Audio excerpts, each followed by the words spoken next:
2.5 เมตรก็แม่นอยู่2.5 เมตรแต่ว่า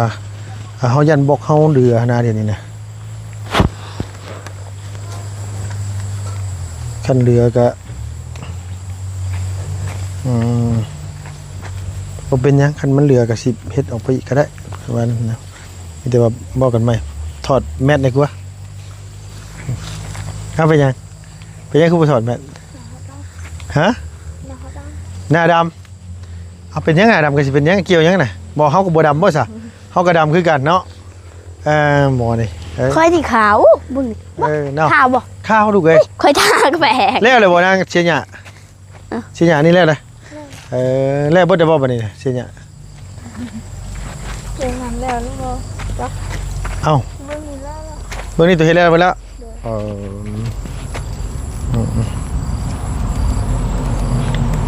แต่ว่ายังทำประมาณทั้งนี้เนาะอันนี้เจ้าบ่สิเสียนี่ฮะมันหมักไหม้งามเลยมีแต่ว่าว่างๆก็ลงมาเสียมหญ้ามันนำแน่บ่ว่างบ่บ่ว่าง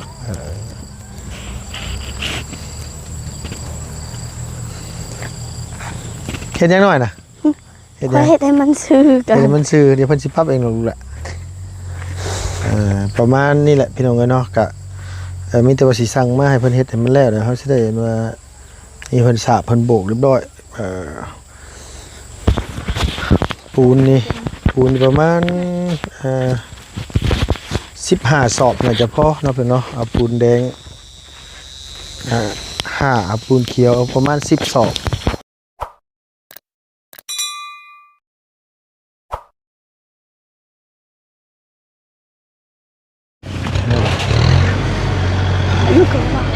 ไผอันว่าจ้างพอดนี่ลูกโซล่าเพิ่นจ้างเองบ่500,000นี่เพิ่นจ้างเพิ่นไถมานี่เนาะนี่เพิ่นสิเฮ็ดหยังเนาะเพิ่นไถเฮ็ดหยังเนาะนี่เนาะไปถามแล้วเด้อโดยเพิ่นมาเฮ็ดแต่เฮิงนะบ่ลูกล่ะเมื่อกี้นี่สบายดีป้าลุงนะสบายดีโดยเพิ่นเนาะสบายดีเด้อกับทักทายสบายดี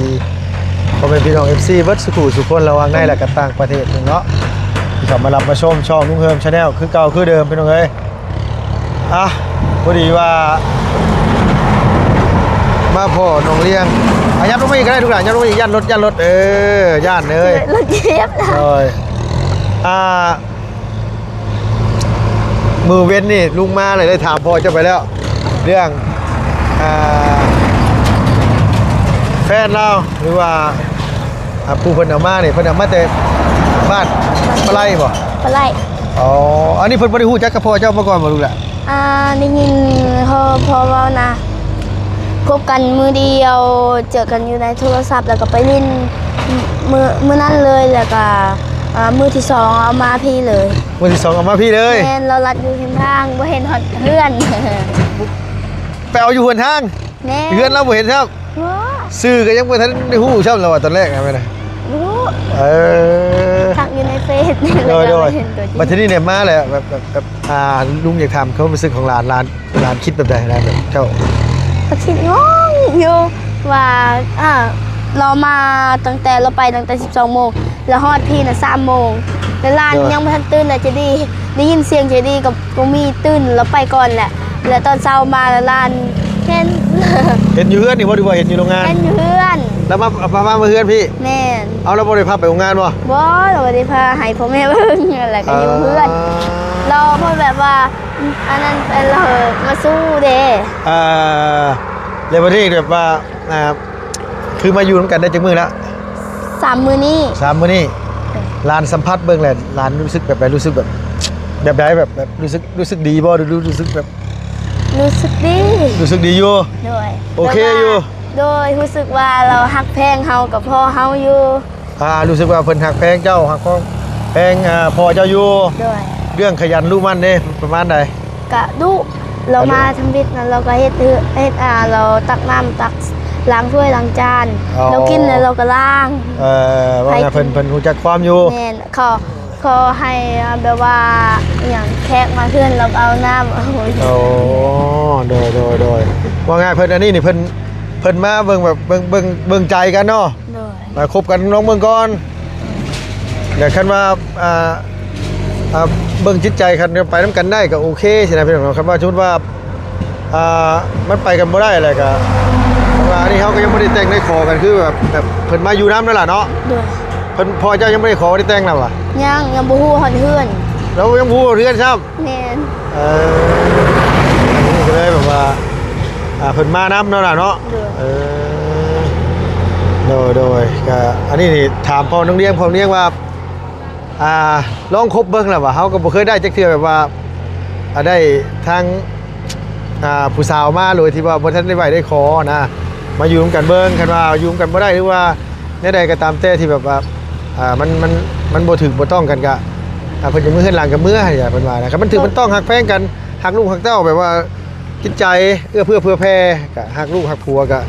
อาจจะได้คบได้ไหวได้ขอกันก็มีเนาะลูกเนาะ โดยเคยเบิ่งเราหน้าก็น่าสิฮักพอเอาไปอยู่เอ้าคันเราบ่ฮักเราสิมาอยู่เฮ็ดหยังเรามาสู้เด้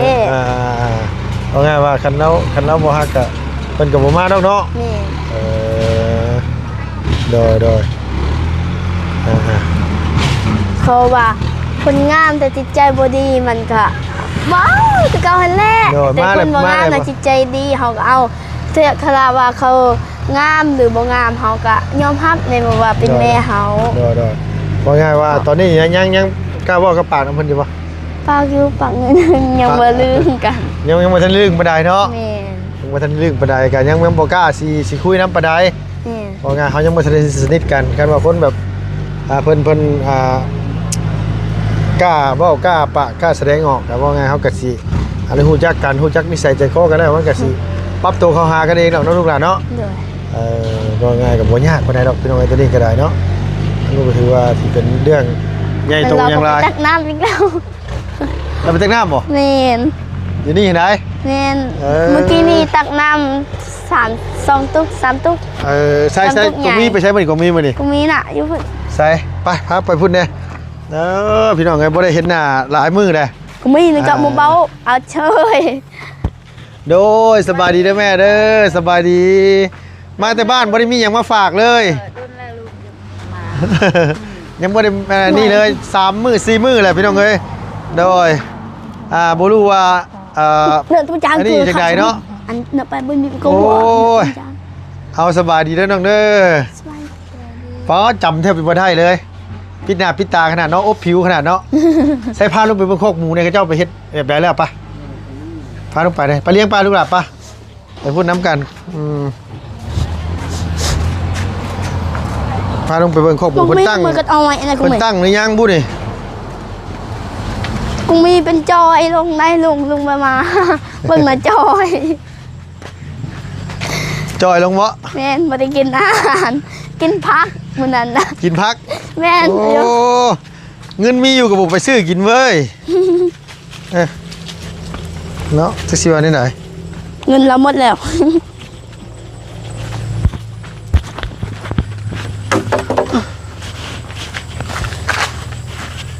โอ้โดยโอเคอันนี้เพิ่นเฮ็ด2 เม็ดเท่าไหร่นางก็มีอันความมันนี่เห็นได้ อันนี้มันกว้างสำหรับห้องคอยนอนเลยเด้ 2 เม็ด 5 เอาว้าว โอ้ ป้ากว้างแท้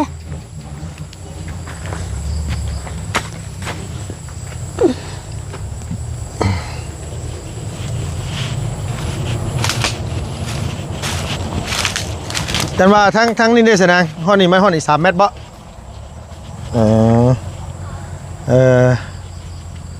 พอดีเลยแหละมื้ออื่นจะได้สั่งอันว่าปูนกับอันนี้มาพี่น้องเอ้ยปูนแล้วก็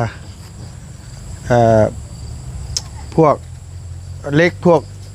เล็กปอกเล็กหยังหั่นแหละ เพิ่นเฮ็ดแต่มื้อใดนางนี่นะ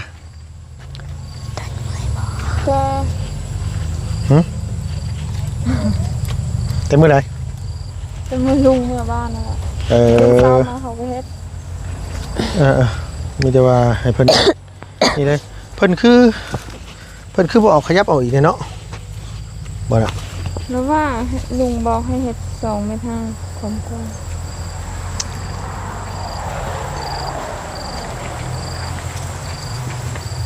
2 เมตร 5ก็แม่นอยู่2 เมตร 5แต่ว่าเฮายันบอกเฮาเรือนะเดี๋ยวนี้นะคันเรือก็บ่เป็นหยังคันมันเรือก็สิเฮ็ดออกไปอีกก็ได้ว่านั้นนะมีแต่ว่าบอกกันใหม่ถอดแมสได้กว่าเอาไปยังคือบ่ถอดแมสฮะหน้าดำเอาเป็นยังไงดำก็สิเป็นยังเกี่ยวยังน่ะบ่เฮาก็บ่ดำบ่ซะเฮาก็ดำคือกันเนาะหมอนี่ ค่อยที่ขาวบุญ เนาะ ขาวบ่ ข้าวลูกเอ้ย ค่อยทากแปลก แล้วเลยบ่นางเชียร์หยาเชียร์หยานี่แล้วเลยแล้วบ่ได้บ่บัดนี้เชียร์หยา เฮ็ดงานแล้วลูกบ่ เอ้า บ่มีแล้ว เบิ่งนี่ตัวเฮ็ดแล้วไปแล้ว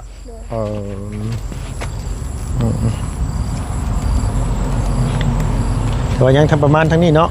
อันนี้เจ้าบ่สิเสียนี่ พ่อ ฮะ พ่อ มันหมักไหม้งามอยู่มีแต่ว่าว่างๆก็ลงมาเสียหญ้ามันนำแน่บ่ว่างบ่บ่ว่าง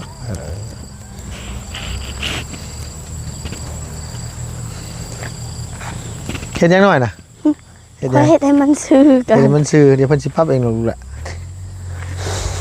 ประมาณนี้แหละพี่น้องเอ้ยเนาะก็มีแต่ว่าสิสั่งมาให้เพิ่นเฮ็ดให้มันแล้วเดี๋ยวเฮาสิได้เห็นว่านี่เพิ่นสาบเพิ่นโบกเรียบร้อยปูนประมาณ15 ศอกน่าจะพอเนาะเพิ่นเนาะเอาปูนแดง5เอาปูนเขียวเอาประมาณ10 ศอกอยู่ซื้อก็เด้งออกบ่มันอาจจะเด้งมาดูเด้งแต่โดนแล้ว มันเด้งสิ มันอันนี้มันโทรศัพท์มันสิตายเลยมันสะดุด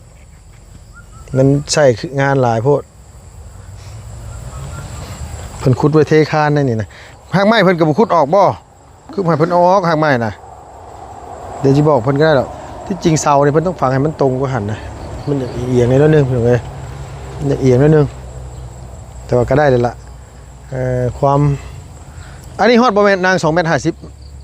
อันความนี่นะ โดย เพิ่นแทกเลย แท้นะ กะยังบ่ได้สั่งเครื่องมาเงินมันมีอยู่15,850,000 กีบลุงสั่งบล็อกมาเมื่อนั้นกับเสากับอย่างนี้มันตกเท่าไหร่เดียวบางคนมีบินอยู่นั่นบินก็บ่ได้ถิ่มซั่นเลยยังบ่ได้แจ้งอ้ายไปอยู่เนาะว่าเงินเดือนเท่าไหร่นะพี่น้องเอ้ยจ้างเขาเจ้าเฮ็ดนู่นนี่นั่นน่ะมันบ่สิเบิดเท่าไหร่เดี๋ยวมันเดือนเท่าไหร่มันเหลือก็สิซื้อหมูมาให้น้องเพิ่นเลี้ยงเนาะเพราะว่าเฮาก็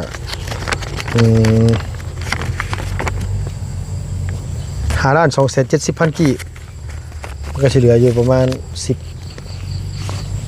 10 ล้านครับ5-6 แสนนี่แหละมีแต่ว่าฮอดมือมันแล้วก่อนจ่ายค่าส่งค่าสร้างค่านั้นค่านี้เบิดแต่ก็ถึงสิไล่เบิ่งว่ามันเดือเท่าไหร่เนาะเอาบินจดไว้ถือว่าตามนี่แหละ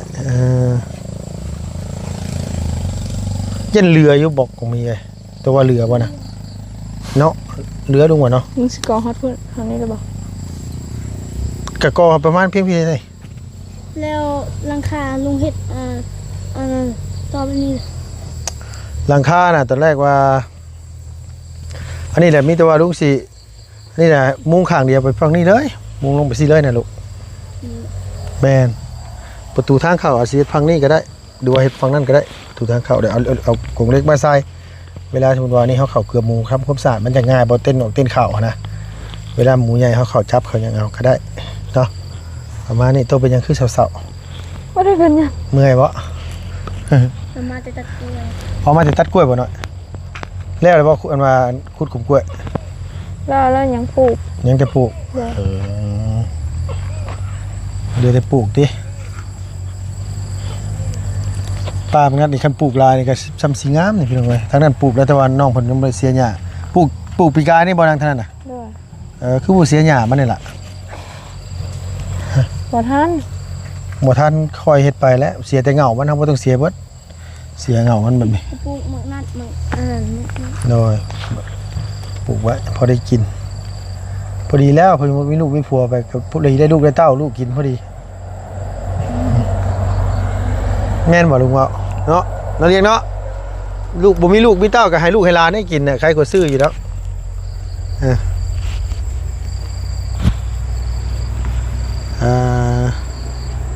บ่ได้ยังไม่ฝากมีแต่มาม่าแหละบ่ได้ซื้อหยังมาฝากบ่มีเงินนะเบิดคักเบิดแน่ บ่ ล่ะ เป็นหยัง บ่เป็นหยังเนาะ ลุงก็ฟ้าตลอดได้ต ฮะ ลอดลุงพังมันมียังก็ได้เฮาเห็นฟ้าใครลุงยัง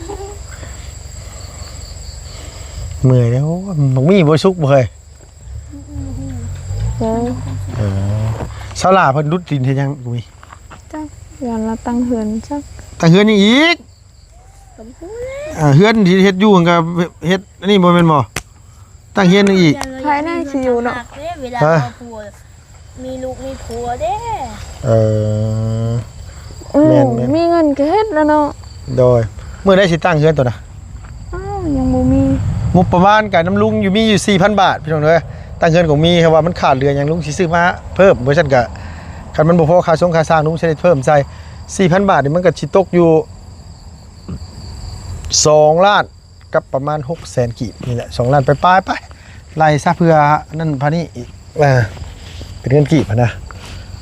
มีแต่ว่ามื้ออื่นให้เขาเจ้ามาเฮ็ดเลยแหละคันว่านั่นลุงสิมาแต่เช้ามื้ออื่นอันมาสั่งให้เขาเจ้ามาส่งปูนส่งเล็กแต่เช้าว่าให้เพิ่นเผาเฮ็ดเผาแล้วเพิ่นสิได้เฮ็ดแนวอื่นต่อมันจะง่ายขึ้นเนาะ เด้อ ประมาณนั้นแหละมันจะง่ายได้ยังกินข้าวแรงเนาะมือไปเห็นยังไหมคือค่ำๆขึ้นเละ ยามาใส่ทรง ๆไปเสียหยาไปใส่ถุงมือ มือเราปะปากกำดำไปหัก กอง เล่น เนาะ กับแบบนี้แหละเขาเฮ็ดมือคนเฮ็ดเวียกเฮ็ดงานมันฮู้แล้วล่ะว่ามือเฮ็ดเวียกเฮ็ดงานมันจังไดมันก็แหลกกระดำอยู่แล้วล่ะลุงเมื่อบ้านเมื่อกี้นี่พี่น้องเอ้ย2มื้อกับคืนนึงลุงไปย่างป่าจอยต้องหลายเติบมือนั่นปู้เว้ย โอ้เนาะตอนช่วงนี้ก็จ้อยเห็นบ่ลาย จ้อยบ่ลูก ช่วงลุงว่ะ ใจบ่ลุงเมื่อบ้านลุงไปเดินป่า2มื้อกับคืนนึงย่างตลอดเลยย่างแบบเหงื่อเอาย่างอย่าให้มันจอยไปย่างเบิ่งธรรมชาติไปเดินนกเบิ่งหนูเบิ่งกระหอกกระแต เอาไผ่ กับน้องเขาอยู่บ้านนั่นแหละไปหา จ้อยเนาะ ไปหายิงบอกยังไงไปหากินนั่นแหละขึ้นภูพี่น้องเอ้ยไปขึ้นภูแล้วก็ไปหายิงหา มันหนักก็เลยลง น้ำหนักบ่รู้ว่าลงเท่าไหร่บ่นี่แต่ว่าทั้งนี้ทั้งนั้นก็คันจอยทั้งได้ก็นี่ก็แห่งดีนะเพราะไงซะจอยทั้งหลายอยู่บ่ลูก จ้อยลายอยู่ ลุงใส่ส่งรู้สึกว่ามันรวมๆมันจอยมันจอยวะ ลุงก็เอาไปดูใจมันนี่ ไปดูดไขมันบ่จำเป็นนะสิไปดูดไขมันเห็นว่าก็ได้ เลยกินยาจ้อยนะ บ่กินลูกหลานมันเสียสุขภาพบ่กิน นั่ ดอก นน่ะ โดยมีแต่มื้ออื่นนั่นน่ะนะไขมันน่ะเพิ่นเฮ็ดอันนี้นะพี่น้องเอ้ยมีแต่ว่าประมาณนั้นแหละเนาะเดี๋ยวสิอันว่าสั่งมาให้เพิ่นเฮ็ดให้มันแล้วมันทั่วสิได้ซื้อหมูซื้อมือมาเลี้ยงให้เนาะคงมีเลี้ยงเว้าบ่ได้เด้พี่น้องเนาะภายในอนาคตปรดมื้อหน้าฮกไปเป็นเจ้ขายหมูก็มีเด้เนาะเลี้ยงเนาะ เดี๋ยว เลยได้จักนาทีเลยลูกละ ที่เมื่อกี้นี้เจ้าหน้าที่ลืม หลายนาทีแต่อยู่มากหน่อยเนาะ แต่ตอนที่เราถ่ายวอลลุ่ม10 นาทีไปเปล่า หมากอันนี้มันสุกย่ำเลยนะ หญ้ามักม่วงสุกแล้ว ย่ำลำหน้านี่เนาะคันว่านั้นเดือน6 เดือน 7นี่เนาะ เด้อ มันเป็นลายอยู่ว่าเทิงๆก็เป็นบ่ เป็นอยู่ เดี๋ยวหันมาพี่ก่อนสิเว้าเรื่องพอไก่กับแม่ไก่เป็นได้พอไก่กับแม่ไก่น่ะ คือเก่า คือเก่าแล้วพอกลับมา พอไก่ไปฮับแต่เอาซองเทื่อแล้วเราก็ยังบ่มา อ้าวแล้วอยากได้หยังคือบ่มาน่ะแล้วอยากปะกันบ่ดูนี่แหละเนาะ บ่ฮู้กัน เป็นหยังต้องเป็นแบบนี้เด้อว่าหักแพงกันอยู่ดี เราคือปะ ๆจะปะพอไก่นะ บ่ปะก็บ่ได้ปะหรอกเบิ่ง เคยเบิ่งนะ เราสงสัยเราอยากให้พอไก่ไป ไปอยู่พุ่นบ่ บ่แม่นไปอยู่พุ่นดอกแบบว่าเราอยากให้พอไก่ไปง้อไปเสียค่านั่นค่านี่สินะแบบว่าเรา เรื่องเสียให้มันเสียอยู่แล้ว แต่ แม่น ละ บ่ เทื่อเรามือเหินหลังก็ต้องได้เสียให้เขา อันนี้ไม่ได้เฮ็ดยังซ้ เมื่อเราพอไก่กระดุกระดอพอไก่แล้วเป็นแต่ เลี้ยงลูกเลี้ยงเมียดีเลยเมียเราก็บ่ได้เฮ็ดหยังซ้ำมีแต่พ่อกายเฮ็ดน่ะ หนูก็เห็น อ่า มีแต่ตำข้าวซื่อๆบางทีก็ไปซิ่ง โดยการเฮ็ดแบบนี้มันก็เนาะมันก็ลำบากแท้ว่ามื้อใดมันสิร่ำสิรวยจักเทื่อ ลำบากเฒ่าแก่เฮาเอาเพื่อเฮาสิหาเฒ่าแก่มาได้เฮาต้องเสียเงินหลายพุ่นเด้ โดย ค่านั่น ค่าอยู่ค่ากินนั่นแหละลูกล่ะ ค่า ค่าเหล้าค่าเบียร์ค่าน้ำมกน้ำมันนั่นแหละเนาะคือบ่คุยกัน2คนเนาะมันจะง่าย คุยแล้ว แม่บ่ไกลก็ยังเว้าใส่พ่อบ่ไกลว่าบ่เมื่อนั่นเราก็ยังบอกว่าบ่เมื่อเรายังเถียงกับพ่อบ่ไกล เออถ้าเพิ่นบ่อยากมากก็จะคงเว้าแล้วมีแต่เอาเฒ่าแก่ไปเว้ากันให้เสียเฮาบ่ได้ผิดหยังหมู่เมื่อเองนี่ก็จักสิว่าได้หั่นน่ะคันบ่เว้าคือคนเบิดฮักกันแท้วะบ่เข้าใจเนาะ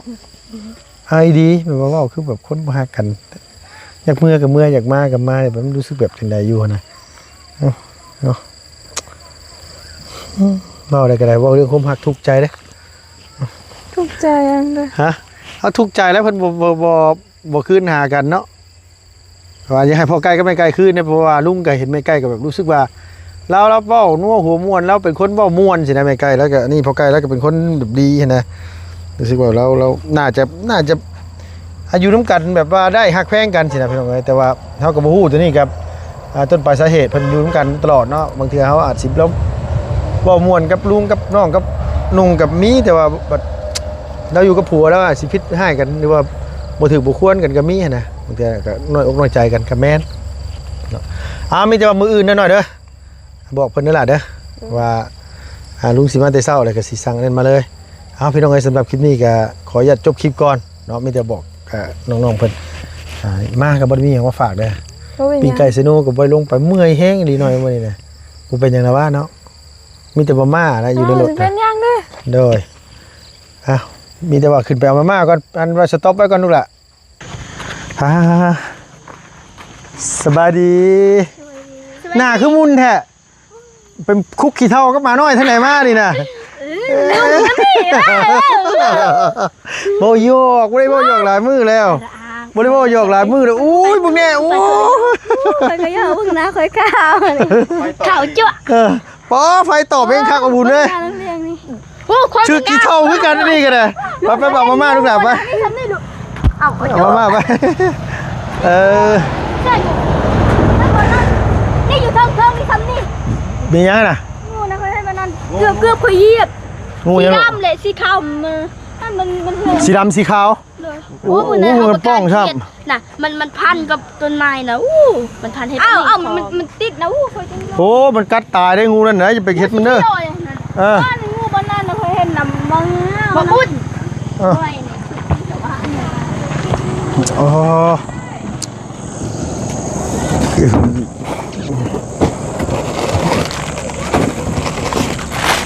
เอาลูกอ่ะมันนี่เมียงฝากอ่ะ ใจเด้อลุงคนรอ โดย ลุงจอยขึ้นเนาะ คิดลายลูกล่ะ เฮ้ยเด้ออันเลี้ยงขอบใจเด้อลุงบ่อ้วนแล้วที่นี่ เอาโอเคสวัสดีเลยลูกเด้อ สบายดี โดยสวัสดีเอาสวัสดีเด้อบุญเด้อไปแล้วพี่น้องเนาะอยู่ดีมีแห้งเด้อเพิ่นเด้อมื้อพบพ่อกันมื้ออื่นพี่น้องเอ้ยสำหรับคลิปไปแล้วบ๊ายบายสวัสดี FC บัดสุขุสุคนเนาะพี่น้อง